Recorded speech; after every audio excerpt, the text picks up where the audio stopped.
All right, what's up, everybody? Nitro Freak here, back with another podcast. I'm here with Scott Bolden, my weekly co-host, and I'm here with two special guests.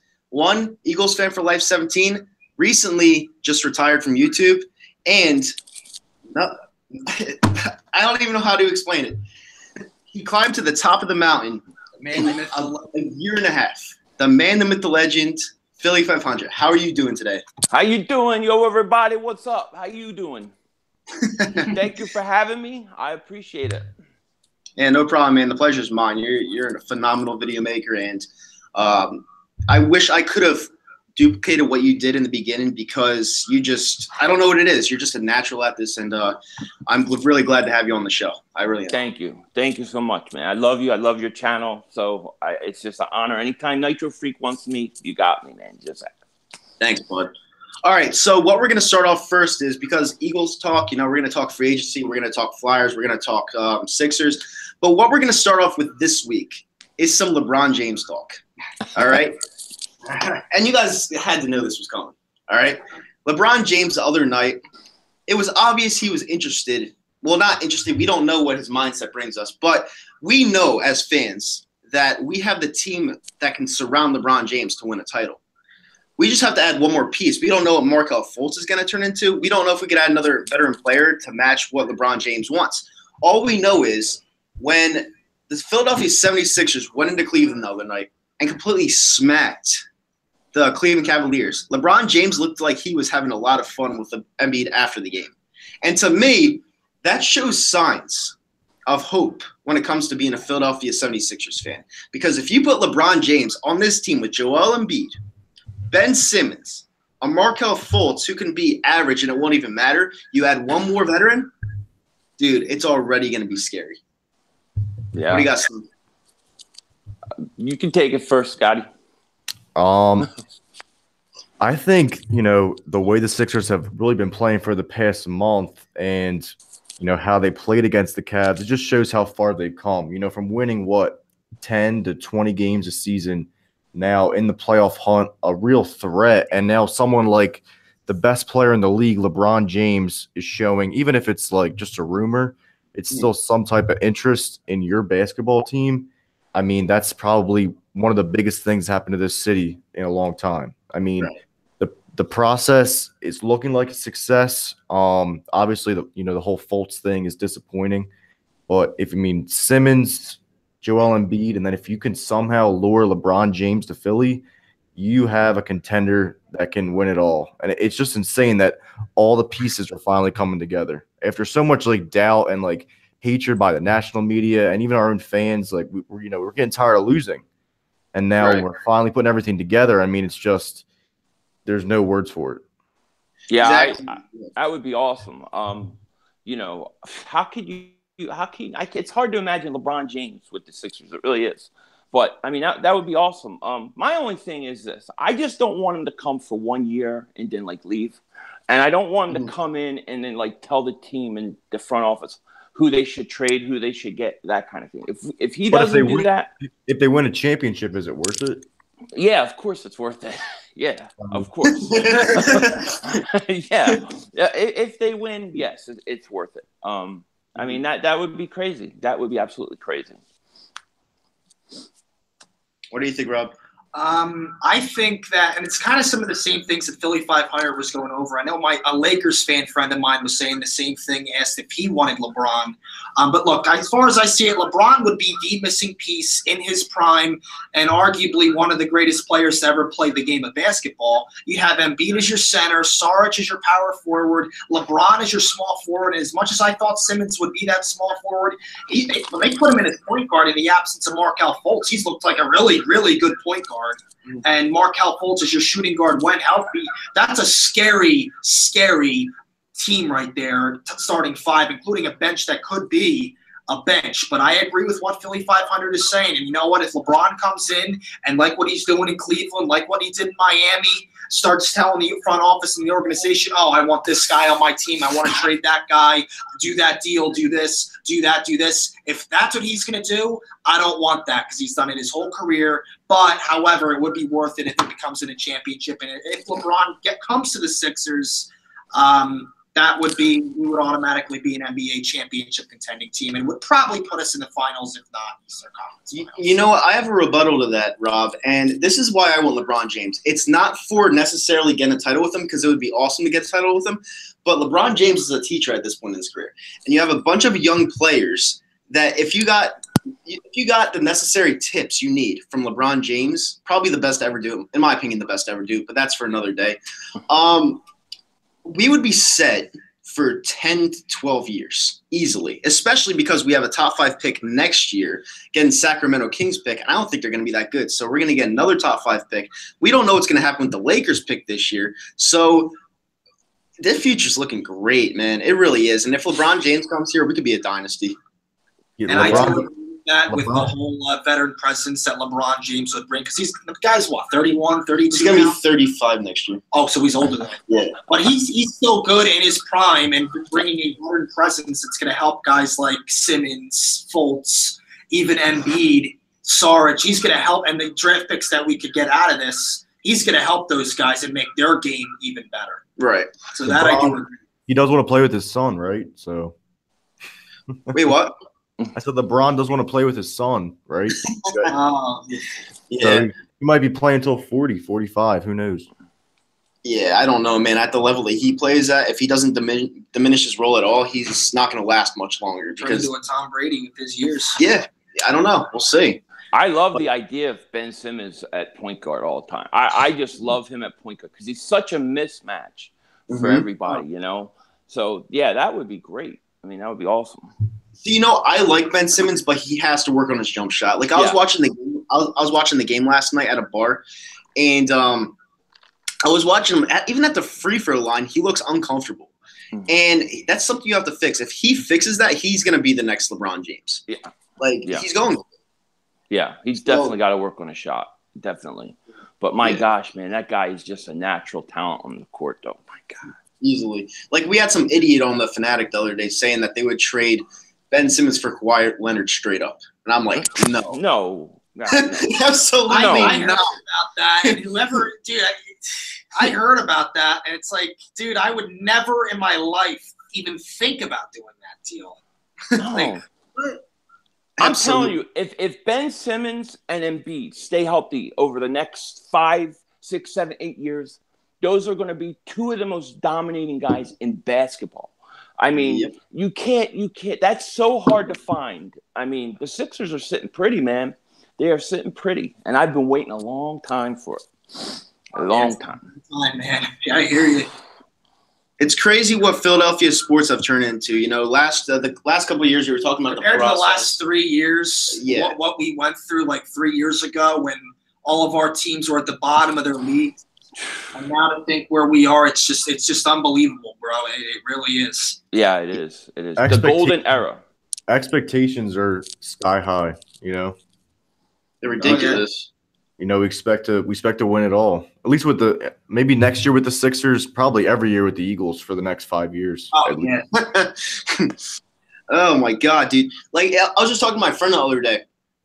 You know, like I was saying, the last 3 years, it's been absolute garbage when it comes to Philadelphia sports. And, you know, when you had the Philadelphia Eagles winning the Super Bowl, which wasn't expected, I don't care what anybody says, it was not expected this year.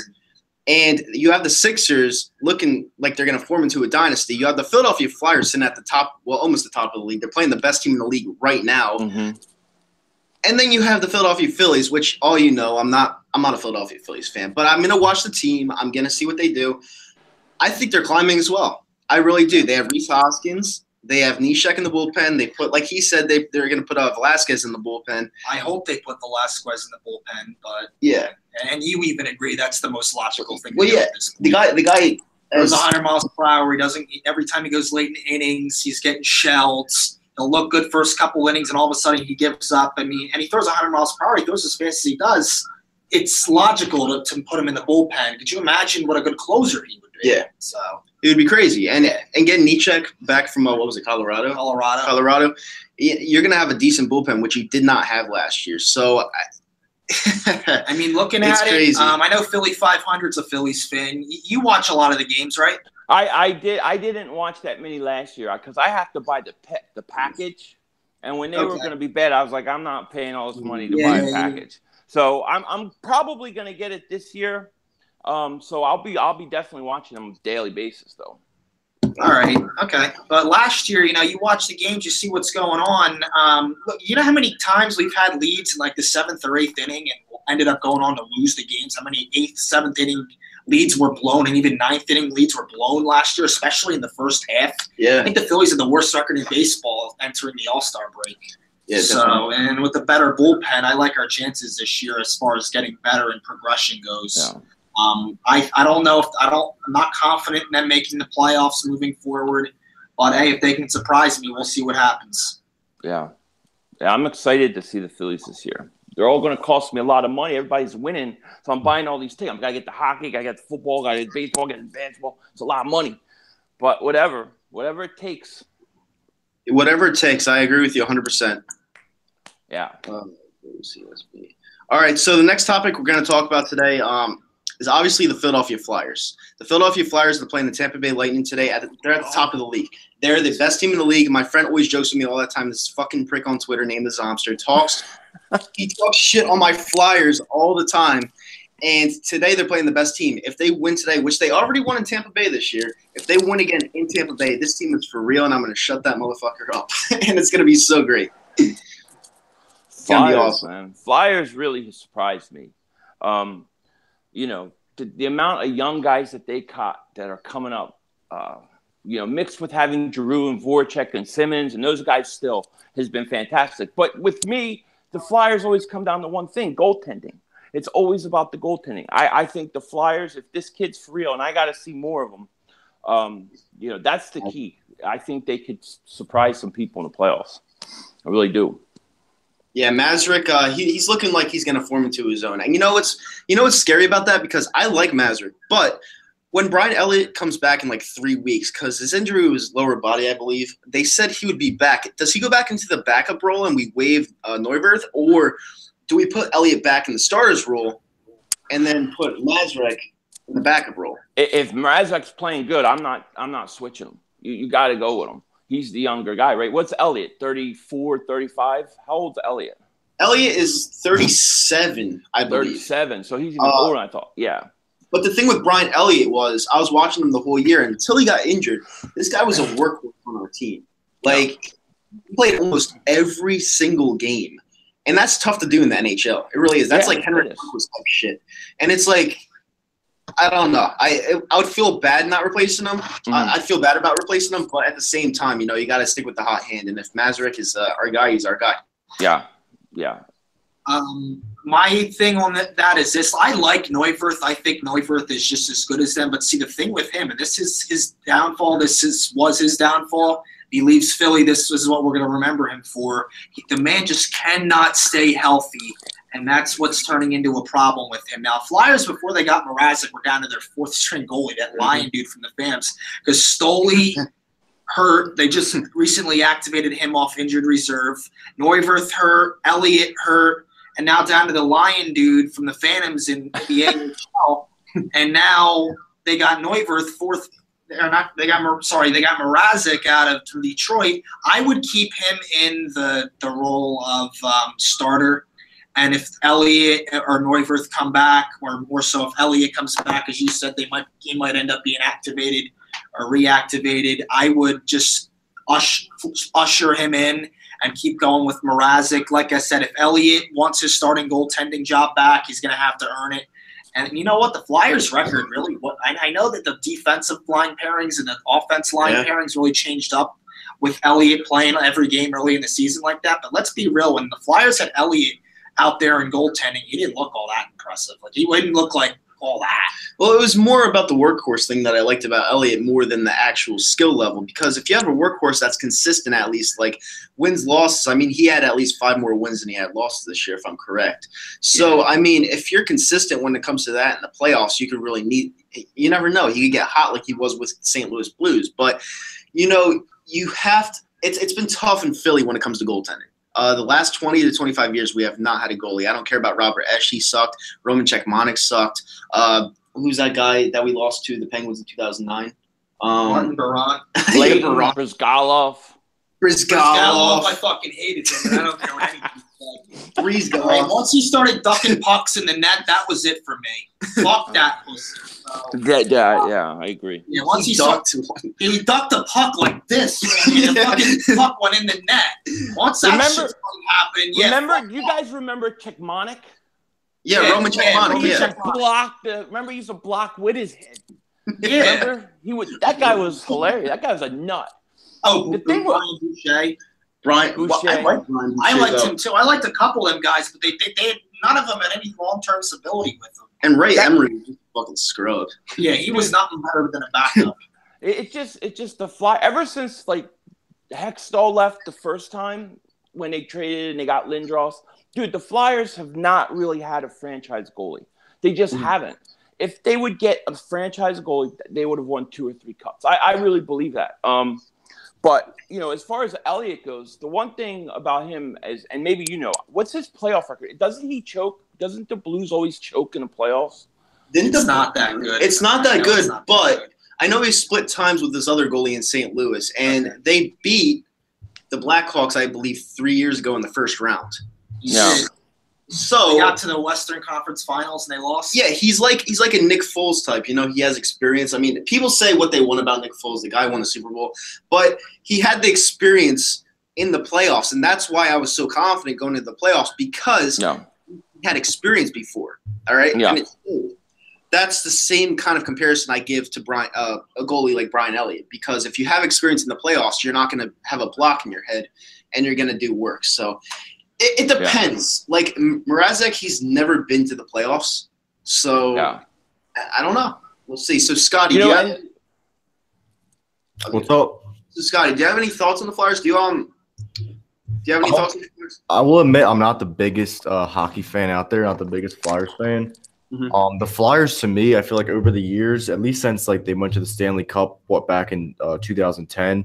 They kind of just been like an average team, always vying for that like 8th seed, But like I don't know where that, like last year they won 10 straight games in December. This year they win what are they? What's their record since the Eagles won the Super Bowl? No, they're like they've lost a total of 1 game and 1 in overtime, so they are 10-1-1. Like I said, this team is just like, I mean, they're definitely building. They got a lot of young players, I would say. And we'll have to see when it comes playoff time. Nothing is better than playoff hockey. I know that's your favorite thing to watch live, Nitro Freak. Can't wait. I can't wait. Playoff hockey's back in Philly. So, I mean, that's going to be like an electric atmosphere. Hopefully no bracelets are thrown this time, though, on the rink. Hopefully they don't give them out, Scotty. Bracelets. But, yeah, like I said, Flyers, we'll see what they have to do. Like, they've been average for years, and we'll see if they can upset somebody in the playoffs. If you get hot, especially in hockey, you can really take that. You can take that far. Well, the thing with Philly teams, not just the Flyers in general, it's all about matchups when it comes to the playoffs. Like if you look at the Eagles' playoff runs, the Super Bowl run, I should say, this last year, they played Atlanta, the toughest matchup in the playoffs for the Philadelphia Eagles. That could be debatable, but in my opinion, Atlanta was the team that could have taken us out. Minnesota Vikings, I wasn't really worried about because Case Keenum, I think he's a scrub. And coming into Philadelphia, I didn't really expect much from him. I just think he's a backup's backup. That guy's a backup. And it showed when he threw that ball to Patrick Robinson. That was a fucking duck. And he got hit, though. Yeah. Long got his arm. No, I know he got hit, but after that, you could tell he was backup because it scared him. Like mentally, he was out of it.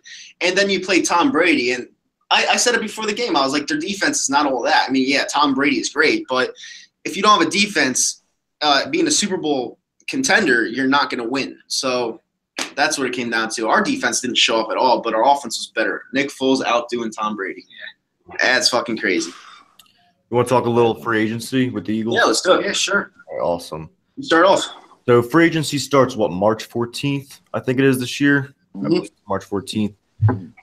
This free agency, it's probably going to be one of our biggest in a while. I know last year was big with, signing Alshon Jeffrey and just a lot of other moves in the offseason. But this year, I mean, we can just go in so many different directions. Who we're going to keep as our running backs? I mean, that's a huge question right there.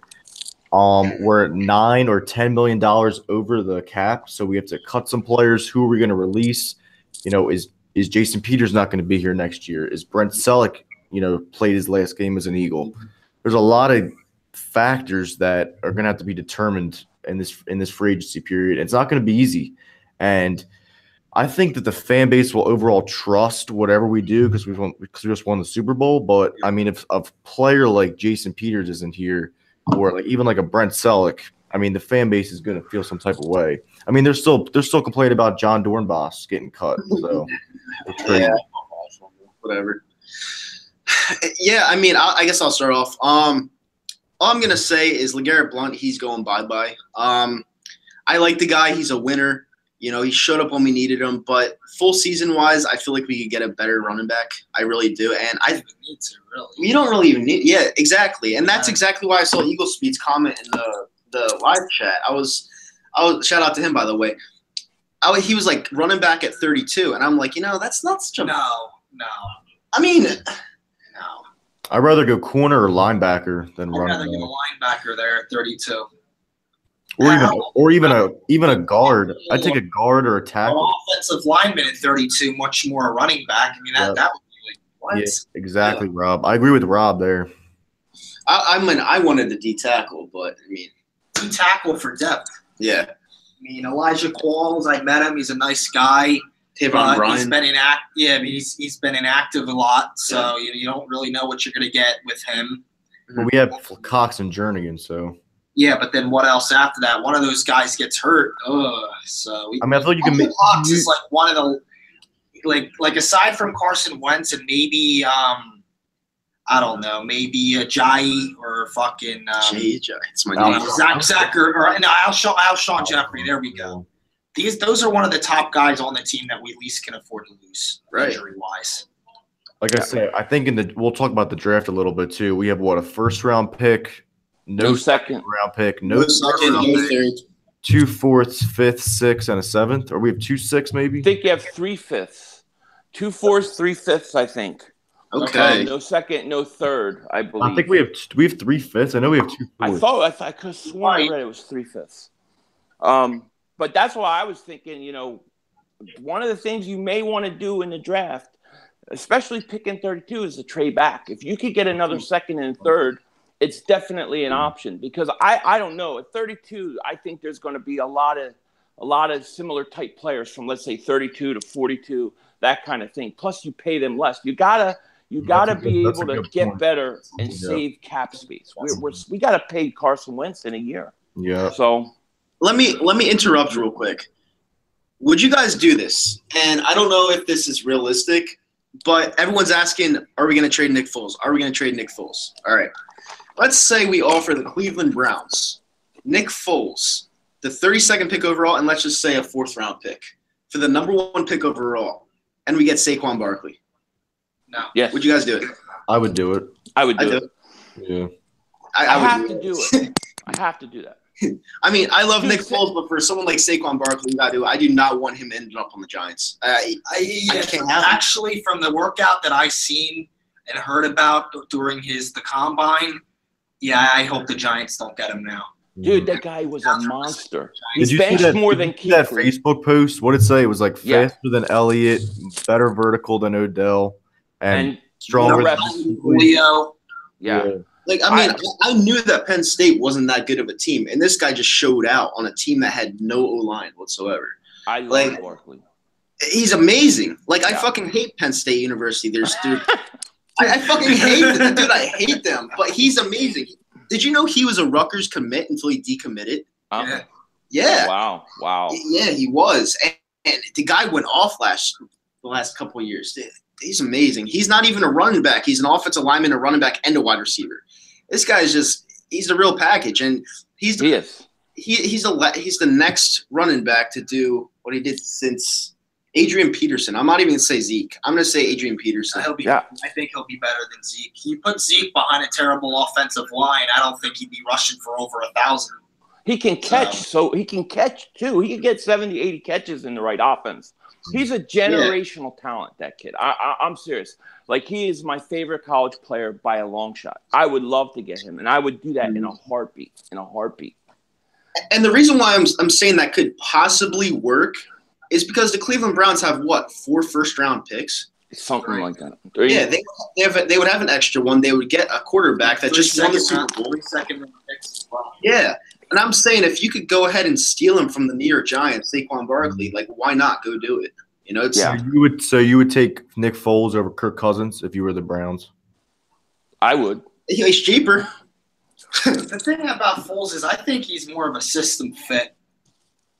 I think he's comfortable playing in Andy Reid's system. I think he's comfortable playing in the system Doug Peterson runs. It would really have to be a good fit if he's going to get traded.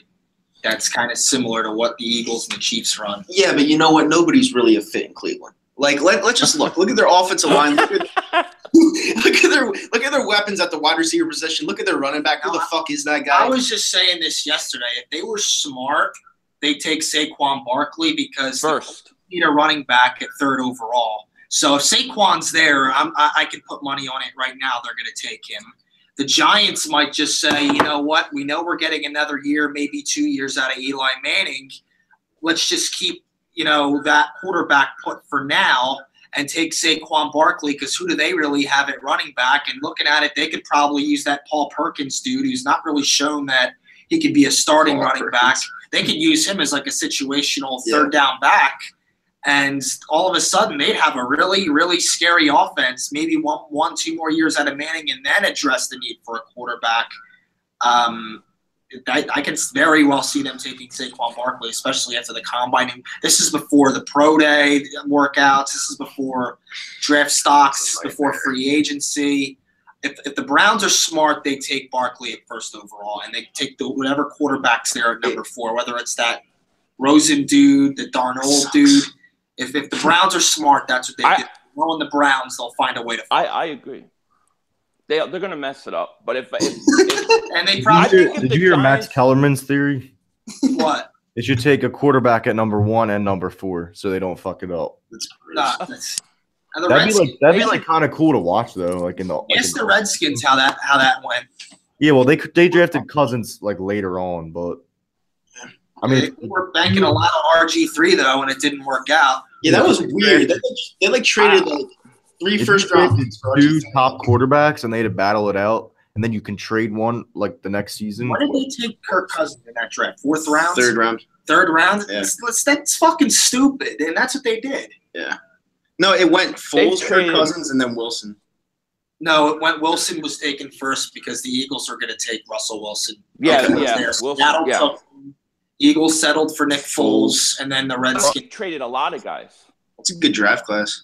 Oh yeah, they've traded a lot. They've traded a lot of good quarterbacks away. Big Ben, Deshaun Watson, Carson Wentz. They trade the wrong quarterbacks away and then draft the wrong ones. They do everything wrong. I will say this though: if Carson Wentz was in Cleveland, he would not be as good as he is. I don't know about that. I don't know. There's no way.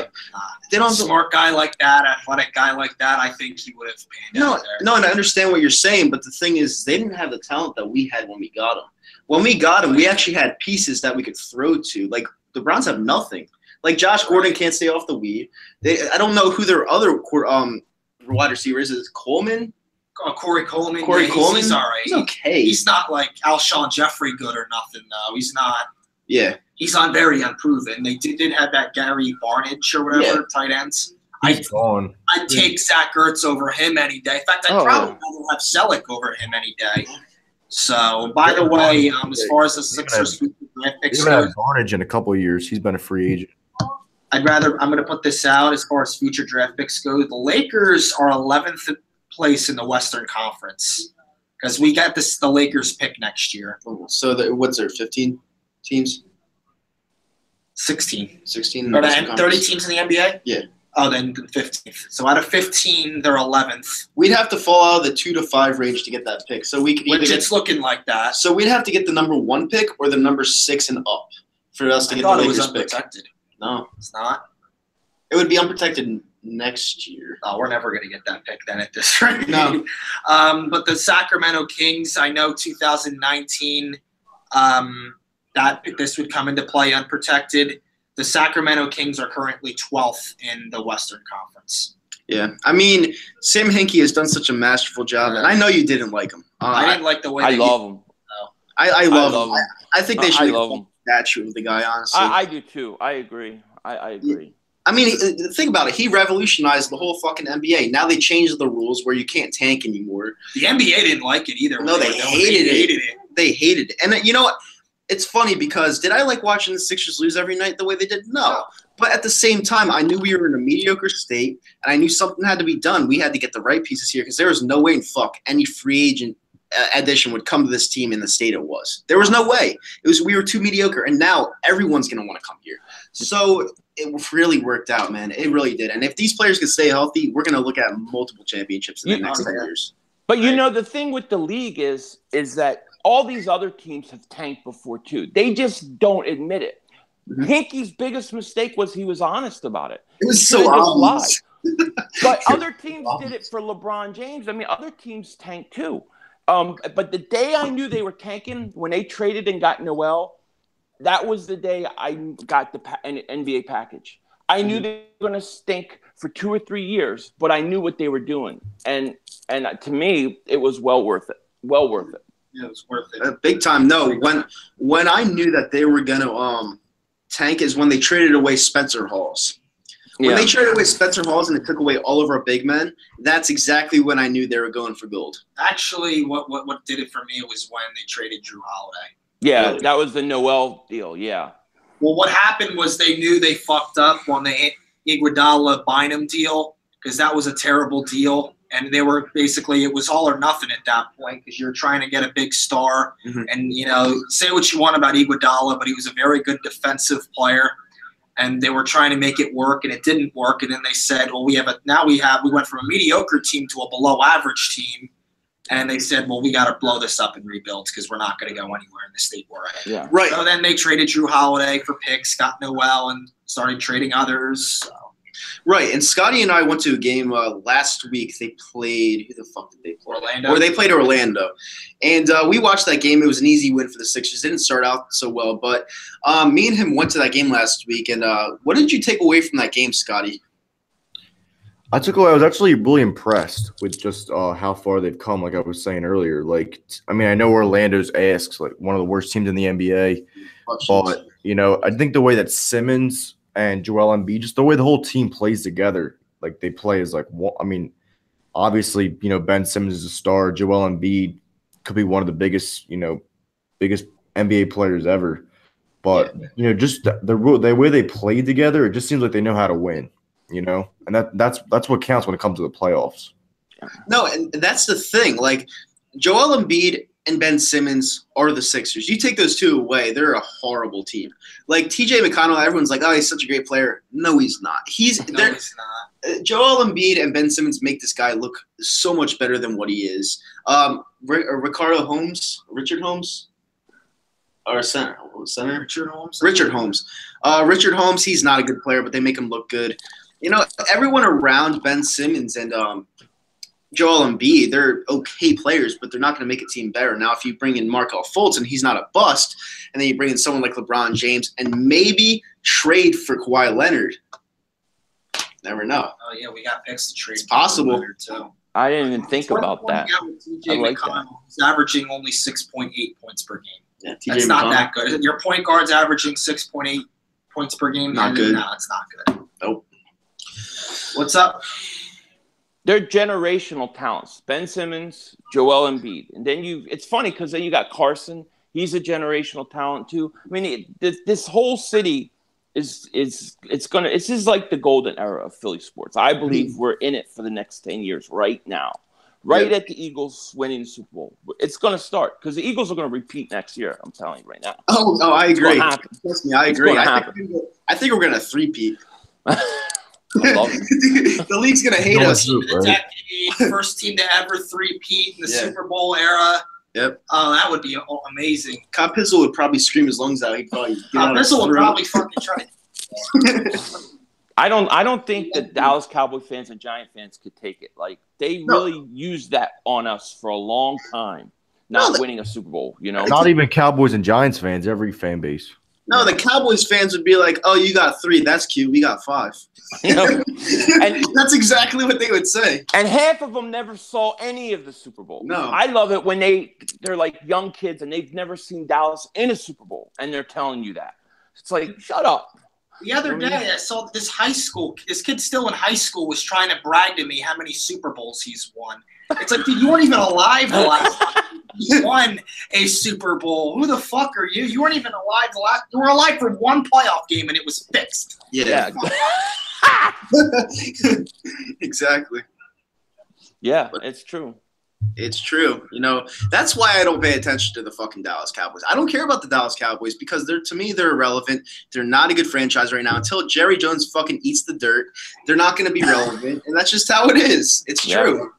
I had a realistic Cowboys fan, and it's really rare because they're all stupid, but I had a realistic Cowboys fan come to me the other day and say, we are not going to do anything until Jerry Jones either leaves, puts the ownership GM role into someone that actually knows what he's doing, or flat out dies. And he was being completely honest. And I couldn't agree less. I really couldn't. Yeah, I think it's going to be a while for Dallas. Yeah, he's the Cowboys are just like, I was watching that Week 17 game, and I left the fucking bar because it was so boring. I was like, you know what, their starters are playing our four stringers, and we were still giving them work, too, despite all that. It was so boring. It was a boring game, but we were giving them work, even despite all our backups and third stringers playing and shit. Yeah. Yep. To me, that was that was nothing. There are Cowboy fans that actually have thrown that against me. Well, we beat you guys. We split with you guys. Like, do you realize that, like, our third or fourth stringers were in when we were playing you and you barely could beat us? We're correct. Those people, man, I'm telling you, those are some satanic people. Well, in that game, we had a bunch of Vince Papalis in there. Like, I mean, it was what the fuck? Delusional. Yeah, exactly. Guys, actually, I gotta go. I actually got some family stuff going on, so I'll catch you guys later. All right. All right, buddy. All right. Take care, man. I'll see you, man. See you later. But yeah, that was Scotty. He had to go take care of some family issues. He'll be back next week. Actually, the podcast will be on a Friday next week because on Saturday I will be in Seaside Heights for the St. Patty's Day parade, and I don't know. That's during the day. Yeah, I don't know if I can make that work. If you get me on a podcast, if I'm on the show that week, it won't be here. It'll be on a hangout. So, because like I said, I got an important announcement for those of you that know me on YouTube. I got an important announcement video I'm going to make tonight as far as my future on YouTube goes. I think I already gave it away. But so probably when I get home, and I'll go over some of that when I make the video. But you know. Basically, some of the stuff that I can do and no longer do, but it happens. Life goes on. But 8 years is a long fucking time. So yeah, you guys were like the first two guys I subbed to when I started. you first two, one of the first twos. Yeah. All right. So what we're gonna do now is we're gonna take some questions from the people that are comment on the question page. See you, Scotty. Scotty. All right, so we're gonna read some questions and then we're gonna do a roundtable. You mean this is live? This is live. Yeah, we're live right now, bro. Very cool. Yeah. All right, so Premier 23 asked us a question that we already went through. It said, if we trade Saint Nick, we have to get a high pick and use it to take Barkley. So he agrees with us. Next one it's from someone named Naked Man. It says, as a Wyoming fan, Josh Allen is the next Carson Wentz. Do you agree with that?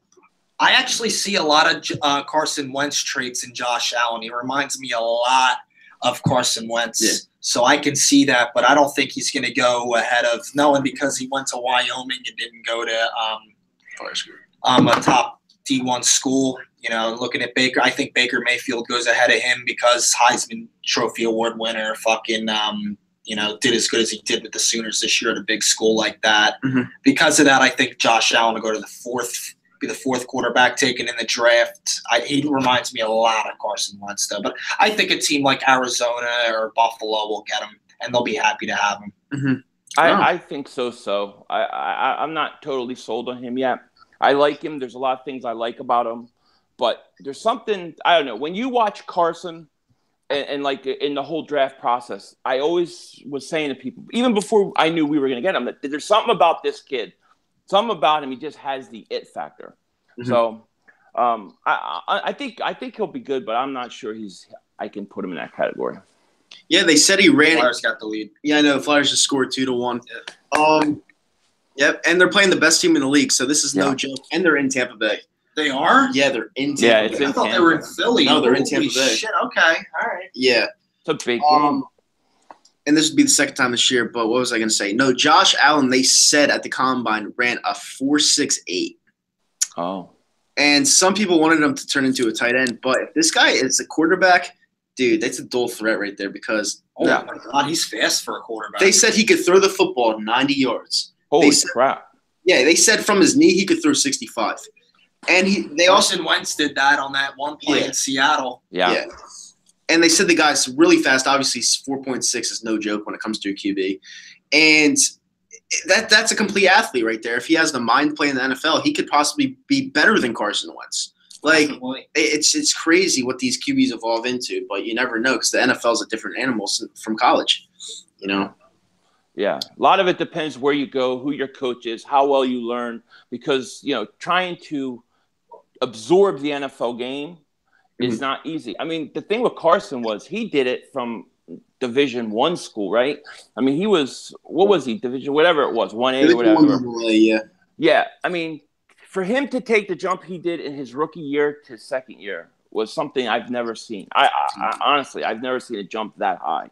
You know, I mean, he had Dan Marino's probably had the best second year for a quarterback. That was Carson had the second best year for a second year quarterback. Definitely. I think what a lot had to do with it was getting Alshon Jeffrey and getting that number one receiver, that number one receiving threat to draw all the attention to opposing defenses. It made Wentz a lot better. In essence, made Zach Ertz's game a lot better, made him open more, made Aguilar open a lot more, opened things up for the running backs a little bit more. By the way, we actually had better running backs as opposed to last year. Jay Ajayi, LeGarrette Blount. I like Darren Sproles. It's a shame he went down early, but you know we turned you know an unfortunate situation into something good because Clement broke out, Blount, Ajayi, they're a lot better than what we had, and even the offensive line compared to how it was the year before that. Lane Johnson played all 16 games or 15 games, I think it was. Yep.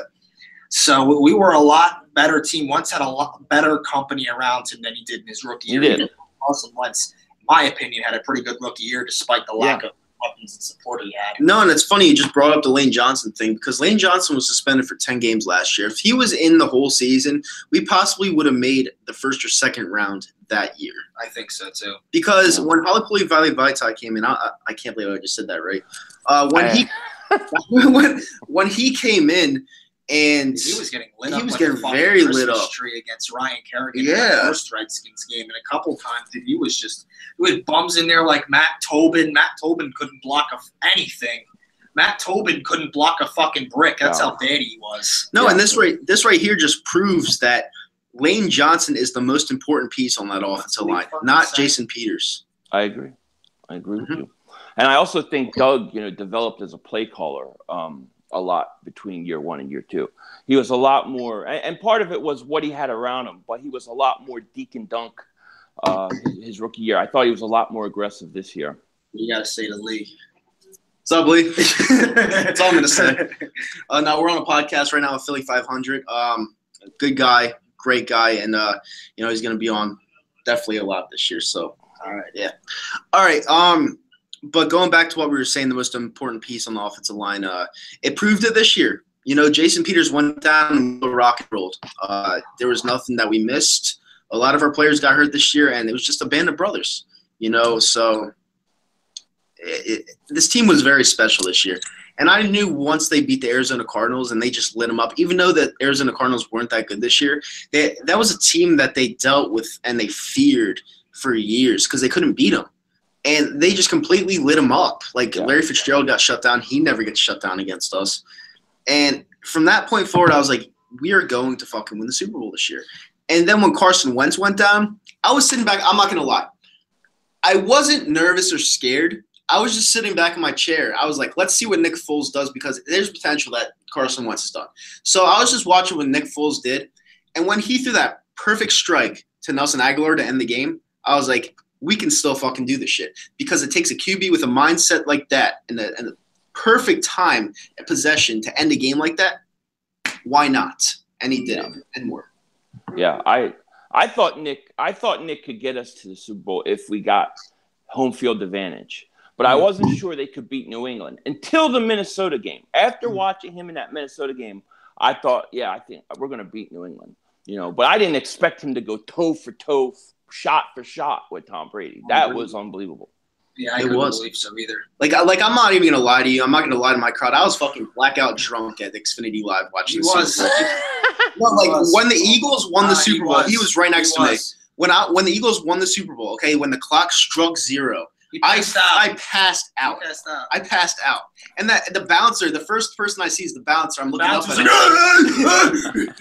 him. No. He didn't go retarded like that.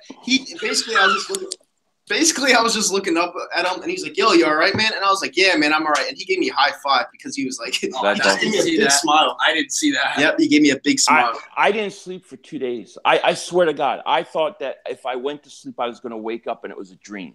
So I tried to stay up as long as I could. And, it wasn't a dream, thank God. But, man, it was hard to believe that. It was crazy.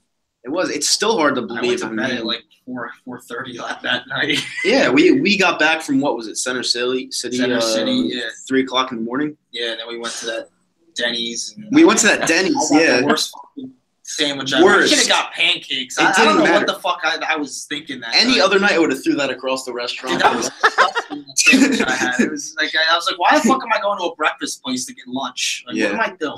Yeah, it was bad. Have breakfast. The champagne all fucking sprayed all over me and shit. I must have fucking walked into the Denny's. Yeah. I swear to God, the whole fucking restaurant must have smelled like champagne. Yeah, sure. Yeah, because you did the champagne shower, right? Yeah. In the parking lot. Yeah, that's awesome. Final flash for sure. Great victory. I'm still not over it. I never thought we'd win, to be honest with you. Let's look at some of these questions. That's stupid. Eagle speed, we already answered that. Trade for Lundqvist. No. This question's kind of blow. As a Wyoming thing, Carson Wentz 2.0. I was just saying that. Yeah. I'll tell you one thing. How the fuck is Sidney Jones not going to be ready? Like, what? What were you going to say? I'll tell you one thing I think the Eagles should do. And some people don't agree. But, look, all these other teams are getting better right now. And they're all going to be gunning for us. So we have, no cap space, that kind of thing. I think the Eagles need to go and make trades where you got guys in the last year of their contract who don't make a lot of money. I would go after Martavius Bryant. For $750,000 for a 1-year deal, he's a pure burner. Then you could cut Torrey Smith and save $5 million. I think that's a sneaky move. But they need to do moves like that. They're going to have to do things like that to get better while not, killing cap. I didn't like that opinion until you said 1 year, $750,000. Because when you said that, I was like, wow, that's like a minimum league player contract. Yeah. That's really cheap. If you could get him for that, I'm all in. But anything more than that, I'm like, No, $750 for 1 year, and probably cost you 4th or 5th round pick. Then you cut Torrey Smith. There's $5 million right there because they're gonna have to get under. Dude, Torrey Smith. I mean, if you compare a wide receiver to Torrey Smith, it would have to be Bryant. I mean, Torrey Smith was okay this year up until the playoffs, but that's where it really met everything. Yeah. Not Martavius Bryant. I would take him as the second wide receiver on the Eagles, opposite of Jeffrey. He'd be better than Torrey Smith in the second wide receiver spot. But my concern with him is the off the field issues. Obviously, Doug in the front office was a little weary about that. They were a little weary about that when they brought Ajayi in. Yeah. I can imagine them being a little weary about bringing Martavius Bryant in, somebody who's had numerous off-the-field run-ins, numerous run-ins with the law. Wasn't he busted for pot a couple times? Pot, cocaine. Oh, my God. Cocaine, heroin. I know he was I hope not, but I know he was busted for pot once or twice. Yeah, he was. So he's had numerous run-ins with the law. He's had numerous run-ins off the field. That's I think they would be a little weary about that, and I would be a little worried about someone like that coming in. So that's your risk, but the thing I like about it is it's a contract year for him.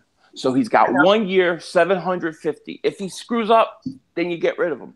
If he doesn't, what he could offer on the field in terms of blazing speed, you know what I mean? Just another weapon on the opposite side of Jeffrey like that with that could stretch the field. My God. But you're right. The off-field are the problems. Off the field, it's an issue. Yeah, huge problems. You know, we can't have players with off-the-field issues because last year was a complete band of brothers and everyone played like a family. If you start separating yourself, this is exactly why Chip Kelly, and I know a lot of people don't like Chip Kelly, and it's rightfully so, but this is why Chip Kelly got rid of Deshaun Jackson and LaShawn McCoy. No, it's not. Yes, it is. No, it's not. It is. No, it's not. The reason why he got rid of those two players is because the cultural issues. He got rid of LaShawn McCoy because it didn't fit he didn't want to buy into what he was doing as a coach. He didn't want to fit into his prison system Chip Kelly wanted to run. But as far as the Deshaun Jackson thing goes, that is exactly why Chip Kelly got rid of Deshaun. Yeah. I thought you were talking about Deshaun. McCoy didn't want to buy into his prison system type of locker room Chip Kelly wanted to run, and that's why he traded McCoy and got nothing. He also traded Foles. A Super Bowl MVP. Yeah, exactly. He traded a Super Bowl MVP. You know, so they asked him what he thinks about the Eagles winning the Super Bowl. He's like, "That's awesome." Yeah, I love Deshaun Jackson. I'll still defend him to this day, and I still even think it was wrong for the Eagles to get rid of Deshaun Jackson. I agree. You get rid of a burner like that, it's like, what the fuck? But, however, I can tell you right now that the reason why the Eagles got rid of Deshaun Jackson was because of his off-the-field antics, his him not wanting to buy into what Chip Kelly wanted to do, them not seeing eye to eye, and that's why Chip Kelly got rid of him. And it's pretty apparent now at this point. Yeah. Well, I mean, I don't think I could have played for a guy like Chip Kelly, though.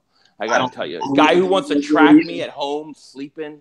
What I'm doing, no, forget about that. I can't have that. Well, see, you can do that shit in college. Yeah. With college kids, because they have to listen to it.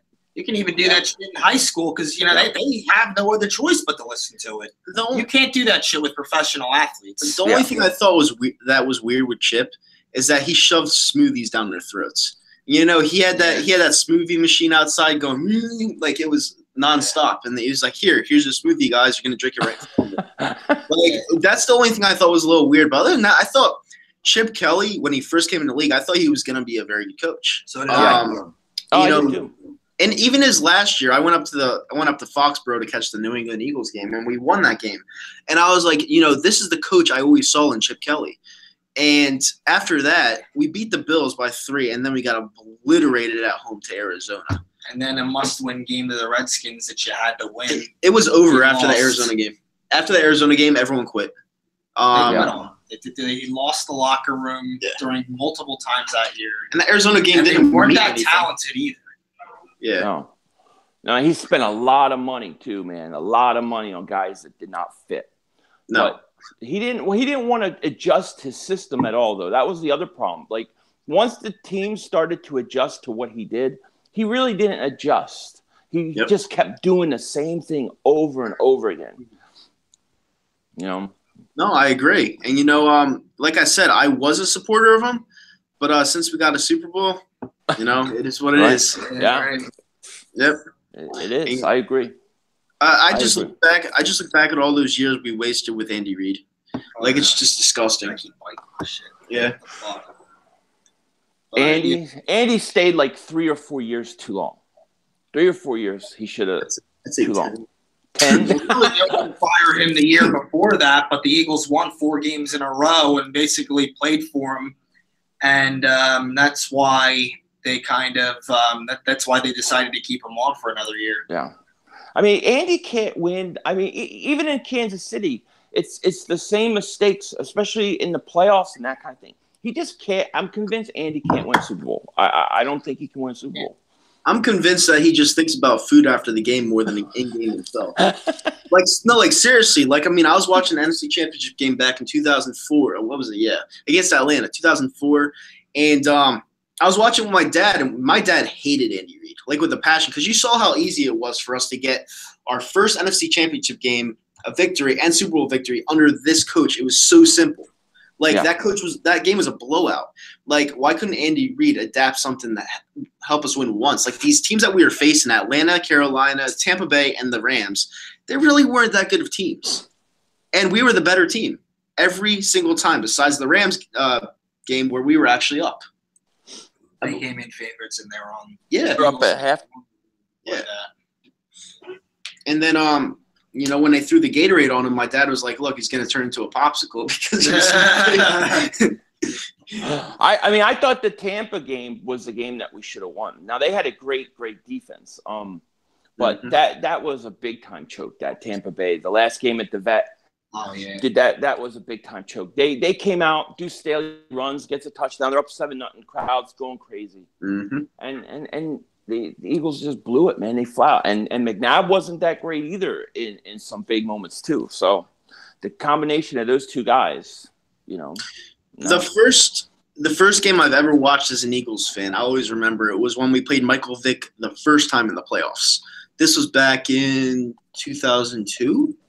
Yeah, 2002. This was right before the Bucs game, and when Brian Mitchell ran it back to the 20-yard line to open the game off, I thought this game was in the bag. And then all of a sudden, in true Philadelphia fashion, you get blown out. Like, it wasn't even a game after that. And you're playing Brad Johnson. Like, Brad Johnson, who is he? Like, he's a nobody. So, I don't know. Yeah, that was horrible. The thing now – oh, go ahead. I'm sorry. First game I watched that year was that game against Dallas that year. They blew them out at Veterans Stadium, 44-17. And they just looked so fucking good that game. It was like crazy. McNabb, Westbrook, and all of them were like fucking throwing the touchdowns all over the place. Mm-hmm. Wow. And I will go back to the Eagles in a second, but I'll let you guys. Do you guys know Villanova? Well, I know he knows Villanova. The what? Do you guys know the Villanova Wildcats, like the basketball team? Yeah. You watch them? No, I haven't watched them. No. Oh, okay. Yeah, some guy was asking us if we watched Villanova, and I was like, all right, I would answer some questions on that, but it's whatever. I do. All right, yeah, ask your Villanova question. We'll get back to it. But yeah, I mean, like you said, like the Eagles finally found their way. And it took a long time, but we finally got one, and no more ringless jokes, and it's a phenomenal feeling. Well, and the pressure's off for these guys like Doug Peterson, Wentz, they all won. They already got the ring. They don't have the pressure of having to get it or choking in the big game. They've done it. So I think it's going to be much easier for them to repeat and three-peat and all that good stuff in the future. Yeah. Someone just asked us in the comment section, do y'all compare the Eagles winning the Super Bowl like the Warriors win the finals in 2015? No. Yes. The reason why I say that is because the 2015 Warriors, they were drafted. And there were no free agents that were there. So I would compare. Yeah, that's actually a very, very good question. If you would have asked me if I would compare them to the Kevin Durant Warriors, no, absolutely fucking not. But yeah, I definitely compare them to the Warriors of 2015. Do all three of you guys like the Flyers? I do. Rob does. I'm pretty sure Joe does. Yeah, I do. Yeah, everyone does. But yeah, Ollie, this is a good question. Do you think we should have made a trade for Marcus Peters? No. I do not. You got those young corners. They got experience in the playoffs, won a Super Bowl, and then you got Sidney Jones coming. I think you got to let them play. I think those guys got to play. Yeah, I agree with that. Yeah, I absolutely hated the Sidney Jones pick at first. I despised it because I wanted a running back. But, it worked out. It really did. And now we can see what the guy's worth at a very low risk, high reward type of thing because we obviously have a title already. So, we'll just see how that turns out. And I think it's going to turn out well. I really do. Yeah, I do too. I'm thinking about this Cleveland trade now you got me thinking about. I like that little offer you made earlier. That would be a hell of a trade. For Barkley? Mm-hmm. Yeah. Yeah, we'd be a dynasty. You know what I would do? I would throw this in there. All right? I would give the Browns – hit me with it. All right, I would give the Browns a 32nd pick overall, Nick Foles, a 5th-round pick, and Jay Ajayi. And Jay Ajayi. For Barkley. Yeah, for Barkley. Can you throw me back like another 4th or 5th? I'm in. Yeah. I like it. I'd do it. Actually like it too. Yeah, I would throw in Jay Ajayi. I really would. I do like Jay Ajayi, but I like Barkley's a fucking animal. He is. Yeah. Actually, I think that Corey Clement could start on a couple teams. He's serviceable. Yeah, he's very serviceable on the Eagles, no matter where you put him. Yeah. Yeah. You could definitely get the #1 pick from the Browns. If they're willing to trade it, we could definitely give it to them. And we've already taken their pick before. They're fucking idiots, so they'll probably fucking do it. They'll trade out of that, lose out on another franchise-altering talent. What Philly.500 was saying, a generational type talent for more draft picks that aren't fucking even panning out, really. Yep. And you know what? And think about it. The Cleveland coach might want to do it. If you're a coach and your team goes 0-15, the last thing you want to do is like draft a young quarterback, lose for 2 years while he's learning, and they get fired, have another coach come in, and then win with the quarterback you drafted. You kind of want to get a guy that can win right away to keep your job, to save your job. Mm-hmm. So if you bring in a Nick Foles, who's a Super Bowl MVP, you may start winning games right away in Cleveland, or at least that would be the hope. Well, so maybe they would do it. Yeah, not only that, I mean, we'd be giving them more picks. We'd be giving them a QB in the league that's been here for a while. He won a Super Bowl. They'd be able to acquire – they wouldn't have to worry about their QB anymore. So they'd have to spend their draft picks on offensive linemen, which they have like 3 of them in the first round. Yeah. So, I mean, if you're the Browns, why wouldn't you make a trade like that? You'd get a running back, Jay Ajayi. You'd get Nick Foles. You'd get our pick at the late round of the first round. You'd have 3 other picks. That's a brilliant move. I love it. You're a genius. You're a genius. Brilliant. But, I'm not a GM, so I can't make that happen. And you know how pissed off Giant fans would be? That would be the best part about it. They would be so pissed. Yeah. I would love that. Oh, yeah, man. That would be amazing. And how do you turn that down if you're Cleveland? Like, that's so much. That's a lot. I just don't understand it. But like I said, I'm not a GM, so I can't. That's what they do. They're fucking morons up there. And their coach, I don't know what's more surprising, them trading out of the pick to get Carson Wentz and trading out of the pick to get Watson, or them keeping their coach who just went 0-16 and won 2 years. They're so fucking stupid, man. Yep. How do you keep a coach that has won 1 game for you in 2 years? Mm-hmm. I don't know. I have no idea. And now, crazy. Did they get a new GM? Did they get a new GM, or did they keep the same GM? Yeah. Yeah. But if you're the coach, you got to feel pressure, man. You draft a quarterback first. You're not going to win a lot of games next year. You're going to struggle. So you might lose your job. So, yeah, you'd want a veteran quarterback. I also heard that there was rumors that Andrew Luck might go there. Where at? The Browns? The Browns for the 4th overall pick. So, I don't know if that's true or not, but it'd be interesting. To give up their 4th overall pick? For Andrew Luck. So the Colts would be picking back-to-back. Yeah. Wow. Imagine if that were to happen. Now, that's just a rumor, but that would be kind of cool. Then you figure Cleveland takes Barkley with the first pick, and the Giants, I think the Giants need to draft a quarterback because you got Carson Wentz in your division. You even have Prescott if he develops. And what are you going to do when Eli retires? You're going to be well, he has like 2 or 3 years left because he throws slants all the time, so. I love it. Yeah, I don't know. It's gonna be interesting. I listen to the hearing like Doug and them talk. I think they're gonna shop Nick. If he says it's okay, then I think they're gonna do it. If he says no, I don't think they will. Yeah, I mean, it's just me. It's weird because I knew I was making a scenario in my head that's not necessarily. It could be realistic, but now that I think about it. That's a deal that if we really wanted another star on this team, we could make. And it's not like we necessarily really wanted to keep Nick Foles because this is Carson Wentz's team. And I would let go of Nick Foles knowing that he won us a championship and bringing us a star player like Saquon Barkley. I would 100% do that. Like, this is getting me really intrigued right now. Yeah. Because this is realistic. Like, I'm not even going to lie because we have Jay Ajayi who – he's a good back, and he would fix Cleveland's problem there. You have Nick Foles. Obviously, he won a Super Bowl, so he has no pressure on him.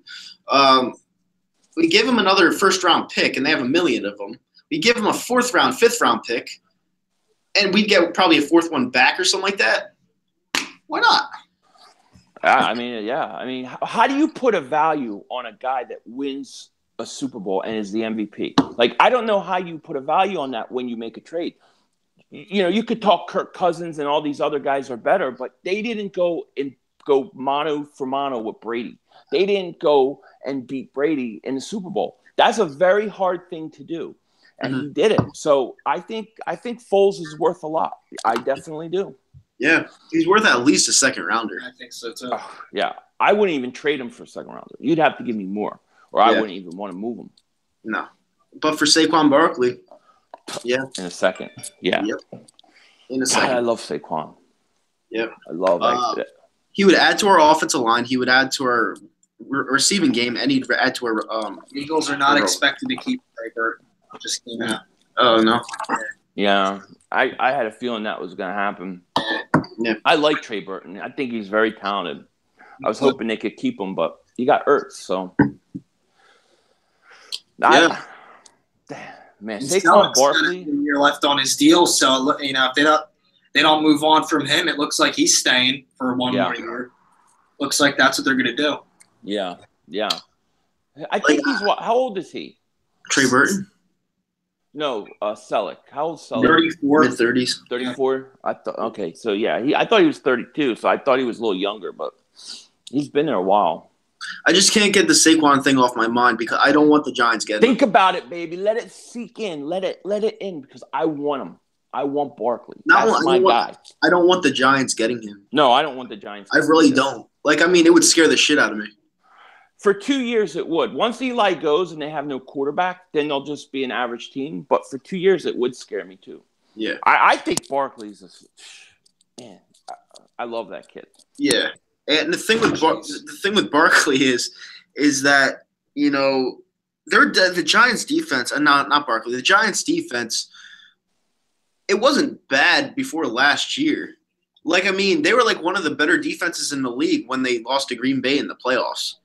And if you bring back those healthy pieces and everyone's healthy, like people are saying like, oh, they're going to be shit again. No, they're not. Dude, they have Odell Beckham healthy. They got Sterling Shepard healthy. They have Ingram at tight end.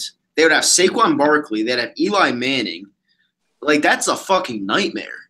It is a nightmare. And then you draft an offensive lineman in the second round or third round. Yeah. Like, Jesus. Like, it's just a nightmare.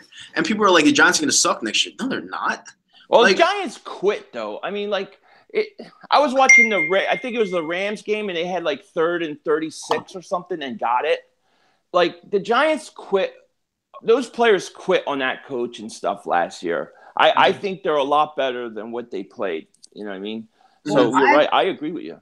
I actually think that, I know, Ben McAdoo did terrible and the players absolutely quit on McAdoo. But I think it was more so on Jerry Reese than it was on McAdoo. Yeah. I mean, if you look at their drafts over the last several years, they're taking guys like Eli Apple and Eric Flowers, guys who are projected late first-round picks. Some mock draft people had them going in the second round, both those guys. And this motherfucker takes both of them, 9th overall and 10th overall. The only draft pick he's gotten right over the last 3 years was Odell Beckham, and that was it. You can't – you build teams and make teams better by drafting talent in this league. And if you can't draft good – then that's on you, the GM, and that's why the Giants did terrible this year. They had weaknesses all over the fucking field, and especially after Odell Beckham got hurt for them, it was over after that. You make a good point. Yeah, you're definitely right. No, and we got another question here. Do you think giving Jernigan $12 million a year was too much? No. I don't know. I have to look at his contract. I would like to see how it hurts them, like what the cap number is the next 3 years, 4 years. for me, like just hearing the number doesn't mean a lot because you don't know what they get up front. I have to go see how it plays out. You know, if it's like $10 million a year in cap hits, then yeah, I kind of might a little bit. Right. But I'm getting it for you right now. Just give me a second. Can you handle the podcast real quick? I gotta make a call. Okay. All right. I will be right back. Everybody, I have to go make a call real quick. All right, Philly.500. All right, so I guess I'll sit here for a minute. Yeah. I'm taking over from. You're the king now. You're the king. Yeah, right. I'm trying to get into the podcast gig though for a little bit, but I got this contract on here right here for his contract he signed. Timmy Jernigan had a $3 million cap hit this past year, but it gradually goes up. So next year it's a $5 million cap hit. 2019, here's where it really starts to get special. Or so to say, it's a $13 million cap hit. And then the last 2 years of his contract in 2020 and 2021, it's a $14 million cap hit. And the Eagles, after 2018, could cut and save so-and-so amount of money. They could cut after 2019 and save $10 million. But I don't think it'll come to that because I like Jernigan as a run stopper. I like him, going one-on-one or even unblocked because, they're fucking double-teaming Fletcher Cox, thus opening things up for Jernigan. So I think Jernigan's going to be a good fit here for years to come, and I'm confident about that. Yeah. No, I like Jernigan a lot. And actually, it doesn't sound like his number's that bad. And it sounds like it probably could get out of it because if it's only $5 million next year, that's fine. That's a deal, really. And usually teams set it up so at the end of the contract they have a way to get out. So it sounds I don't have a problem with his deal. It sounds good to me. Yeah, and if you didn't watch that the Super Bowl, like the highlights of it, like you'll see like them zooming in on NFL films. Like you don't know how many times I saw Fletcher Cox getting double teamed. The tight end, whether it be Gronkowski or that other dude, blocking Brandon Graham in double coverage. Yeah. And sometimes the running backs would come up and block Fletcher Cox. So this dude was getting double teamed, triple teamed the whole fucking game. I think that had to do with the Eagles' inability to get pressure on Brady. They maybe game planned around that. And look, to have Jernigan, who's more of a run-stopping defensive tackle that's making your run-stopping core a ton better, that helped us all year, I think that played well. Yeah, I love Jernigan. I think did Fletcher Cox didn't he miss a couple games early in the year? And Jernigan. What game was that? And Jernigan was awesome. I mean, he was a beast that game. I like Jernigan a lot. Yeah. Cox missed Carolina. Okay. Yeah. We in that Carolina game, I didn't think we were going to win because we came into that game without Lane Johnson and without Fletcher Cox. Yeah. We still went into their house in the middle of the week and beat them. That's where I thought that this team was for real because I thought in that game Carson really elevated himself on a national stage. And you think of it, with all that, no Lane Johnson, no Fletcher Cox, and the refs doing everything they could to try to win the game for the Panthers, and we still won the game. Still won, yeah. I agree with you, bro. That after that game, I knew we were legit after that. Yeah, that was the big game.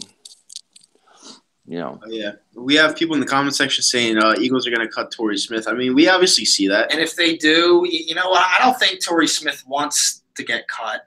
He wants to stay here. Mm-hmm. But he likes it here. From the business perspective, it's looking like that. I mean, he costs you nothing to cut him. It costs nothing to cut him, and you save $5 million. But then you think, who's going to be on the other side? You're going to put Mac Hollins. You're going to trust it. That's why I'm saying I would risk Martavis Bryant, even though he is a risk in off the field. If he can give me one good year, I'd take a shot. Yeah, I agree. One scenario, and I know Kyle might not like this scenario, but I thought about this the other day.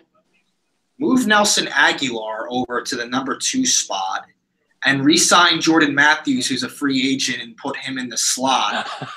Would you do that or no? No, I don't think.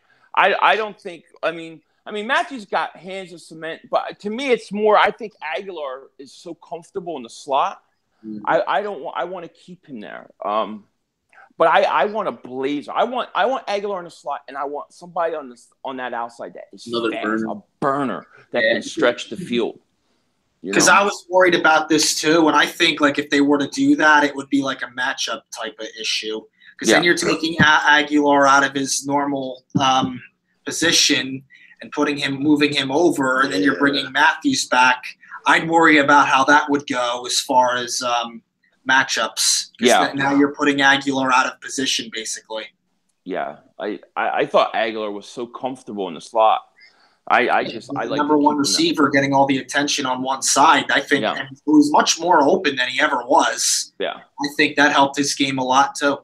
Yeah. I mean, Torrey Smith's a nice guy, great person, all that.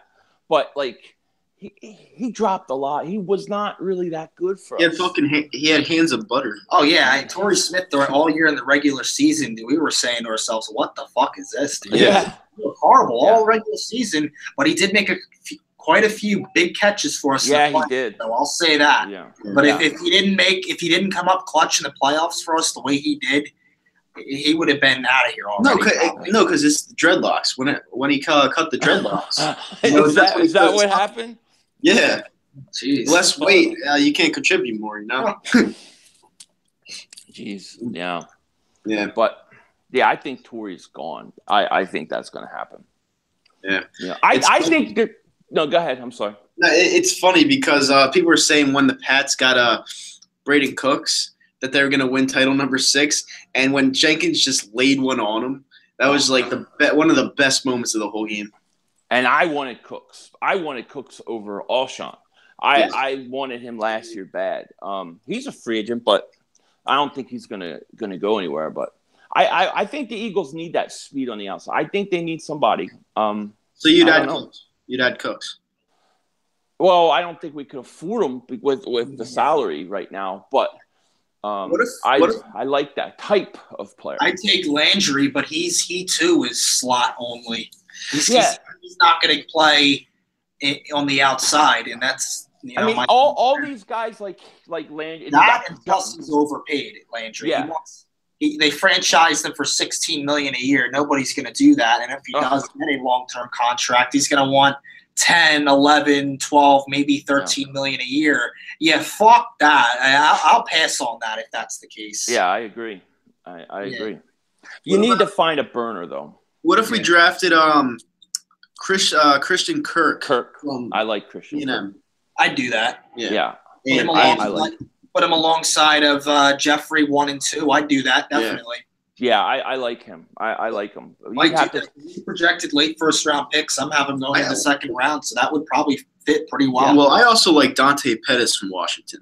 I love them Washington boys. Yeah, Dante Pettis from Washington. He was a kick returner, and I feel like that'll give us an edge fast. Because after Sproles went down, we didn't have that kick returning edge that we were used to. So you give us one of them. Maybe the Eagles should try to address that. Wide receiver that can play on this opposite of Jeffrey, and somebody who's fast, so he can also return kicks. He can return punts, and maybe they should try to address that. Mm-hmm. Yeah, I agree. I think you need somebody like that out of the backfield, like for a running back or a receiver at the 2 spot. I mean, I think the Eagles could use a little more speed, a little more skill set, somebody that could do kickoff returns. Just to add a different dimension to the offense, take it to another level, kind of. Yeah, I mean, I went to the Rutgers-Washington game, and, their opening game in September. I always go opening game because then they slide down the mountain. But, when they played Washington, because Washington was a top 10 team entering the year, Dante Pettis completely lit up our defense. Not like anyone else wasn't lighting up our defense, but, I mean, this guy by himself, he was putting people on ice skates, and I just thought that, he would be a pretty good route runner in the NFL. Receivers, I think they're running today, the receivers. I'm taping the combine, so I'll watch it later. But, a lot of things change after, like, the combine and people run. So then you really kind of see how the board's going to fall. It's really hard before the combine, I think, in the pro days to know. Yeah. But it's going to be interesting, man. It's going to be a fascinating offseason because – the Eagles aren't just going to go out and spend. They got to be very smart about how they do things. Yeah. They got to pay Carson next year. They got to pay him big money. So I think somebody on this team we're not expecting who's got a high cap is going to go, and we just don't see it coming right now. I think Carson Wentz will be franchise tagged when that comes along, and then they're going to sign him to a long-term deal. But I hope that doesn't turn into like a Kirk Cousins type of thing. But the way the Redskins – just watching them fuck that all up was pretty dumb. But I mean, why would you fucking dump Kirk Cousins for Alex Smith? Alex Smith, who's 34, past his prime, and is only going to play for 1 or 2 more years on your team. It's like a short-term replacement for Kirk Cousins, who's throwing for 4,000 passing yards every year, and is lighting motherfuckers up. And he's 27, 28 years old, entering, if not in the prime of his career.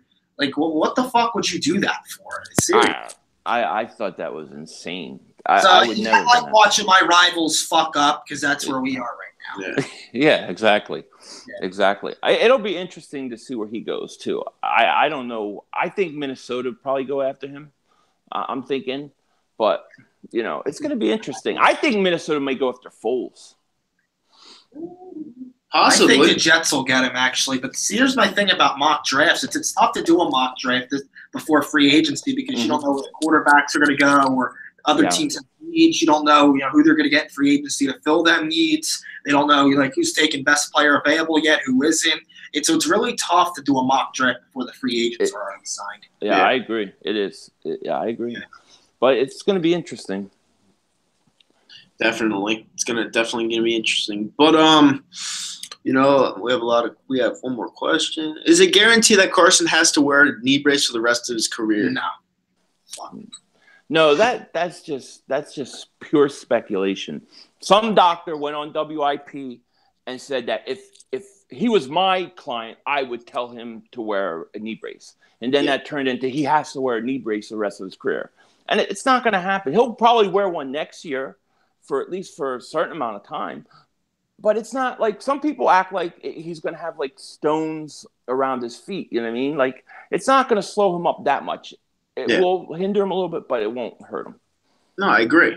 And it's definitely going to change him as a player. Like he used to be a Michael Vick type player to where he could throw with his arm when he needed to, he'd run when he needed to, but as a candidate for an arm. But now he's going to have to be like more of a pocket passer, and that's where we'll see how he transitions into that because I just don't know.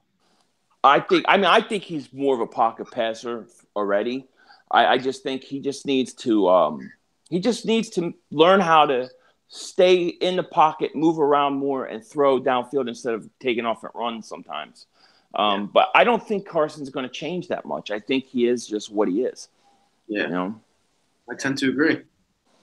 But, So, basically, this podcast has been going on for almost an hour and a half. We've gone through a lot of stuff. This school actually closes in like half an hour. So, great. Yeah, so we're going to actually end it on a good note. And, thank you so much for coming on Philly.500. Oh, thank you for having me. Dude, I'm glad to have you on here a lot this year, like seriously. We're going to be here every Saturday. Next week, we're probably going to be here Friday because, like I said, I won't be available next Saturday. But and then the Saturday when we're going to Pittsburgh, we can do that. We can do the podcast. I got something going on in the morning, so you can do the podcast. But that day, we're supposed to go to Pittsburgh for the Flyers Penguins on Sunday, the Sunday after. So what we'll do is we'll probably get there around 6, 7 o'clock at night, check in to our hotel, go to some bar somewhere at the University of Pittsburgh, and then the next day we're going to the Flyers-Penguins game at PP Paints Arena. That's awesome. That's sure to be a good time because you know how we love fucking going to them road games. Yep. So. Yeah. So we can do that Saturday. It'll probably be him and Scotty. Yep. Yeah. So. Yeah. Well, look, anytime you need me, I'm always willing to come on for you guys, and I appreciate you having me. It was an honor, and you got my number. Just text me whenever. Give it to him too, and I'm always open for you guys. If you need me, I'm there. Yeah, definitely, man. Thanks for coming on again. You really grew on YouTube too since the first time I noticed. I watched your videos. Well, I'll never forget what he said. He said this channel is my shrink. Yeah, that's right. I'll never forget that. Yeah, that's right. I blow off steam on it. You know what I mean? I never thought it would really catch on, to be honest with you. But it's fun. It's when you never know that it's going to happen is when it happens. Yeah. If you want it to happen, it never comes. Yeah. I swear, I was like a shrink. I was going to go have fun with it. And for whatever, I don't even know. The first 3 months I was doing it, I had 7 subscribers. Yep. And I was like, I'm going to finish the season. I'm having fun, whatever. And then I don't know what it was, but it kind of caught on, and I just have fun with it. I try not to take myself seriously. Obviously, I like to goof around, and it's just fun. Yeah, you're a great guy, and your videos are great. Your content's great. Keep up the good work, and hope to see another one of your videos soon. Definitely. Yeah. Well, I haven't been able to do one for a couple of days. I had my phone, which I use as my camera, was in the shop. I just got it back yesterday, so I'll probably have something today or tomorrow sometime. But we'll see. All right, man. We're gonna get out. Thank you so much for coming on. Thank you, guys. Appreciate it. It was nice to finally get to talk to you. And thank you so much. Yeah, definitely. All right, guys. We're out of here. All right. See you. All right. Peace.